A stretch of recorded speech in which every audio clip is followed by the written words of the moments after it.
Designing a Basemap, Part 5, Preparing the Layout. In the previous video, you learned how to change the map size and position. In this video, you will learn how to prepare the layout.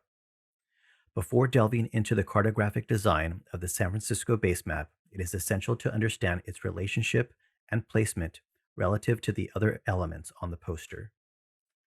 In a typical workflow, many cartographers will create one or more rough mock-ups on scratch paper as a first step in the design process. Though it may seem like an extra step, this process can save you time. This tutorial provides a specific layout for you, so you will not need to make sketches. However, it is essential to know that this element in the workflow can be useful. The next step in the layout process is positioning the features on the map and setting the map scale. In ArcMap, uncheck all of the layers in the table of contents except for the shoreline layer. Unchecking the layers will make ArcMap run a little faster since it will not have to draw so many complex features. To see the poster design clearly and improve efficiency, maximize the ArcMap program on your monitor. Minimize the catalog window by clicking on the pushpin icon. On the layout toolbar, click the Zoom to Whole Page button. The layout should now take up most of your screen.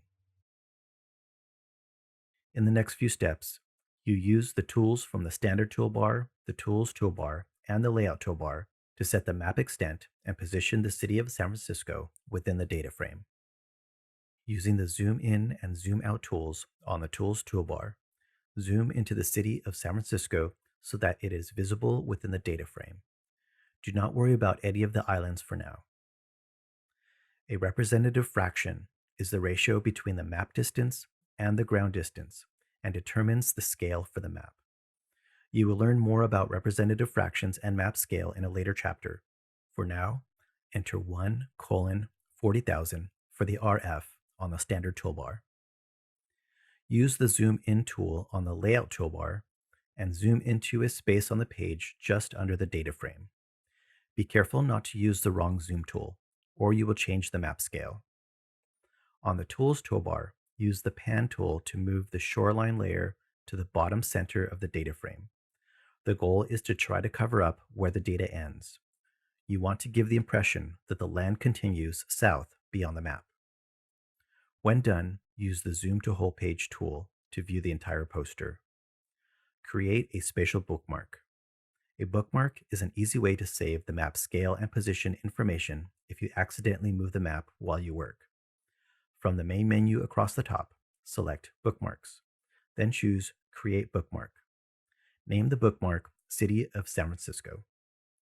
Before moving on to the next step, try out the bookmark by intentionally moving the position of the shoreline layer within the data frame. Then use the bookmark to return to your saved position. In this chapter, you learned about borders and neat lines. A map border is usually a rectangular box that delineates a map and all elements within. A neat line is a type of border which delineates the geographic extent of the map content. It is an acceptable practice to have map elements reside between the border and the neat line. In this instance, the default border around the data frame serves as a neat line because it delineates the geographic extent of the map. In a previous tutorial, you learned how to change the background and border color of the data frame. Open the data frame properties and navigate to the Frame tab.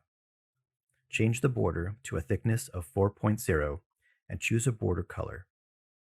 Change the background color to your choice of blue. From the main map, choose Insert, then Neat Line.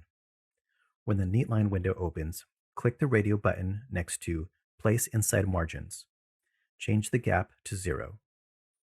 For the background, choose a very light and neutral color such as gray 10%. When ready, click OK. As you can see, the element you just placed on the poster is technically not a neat line. In this step, you use the tool to create a background color for the poster. In the next video, you will learn how to adjust the line weight and color.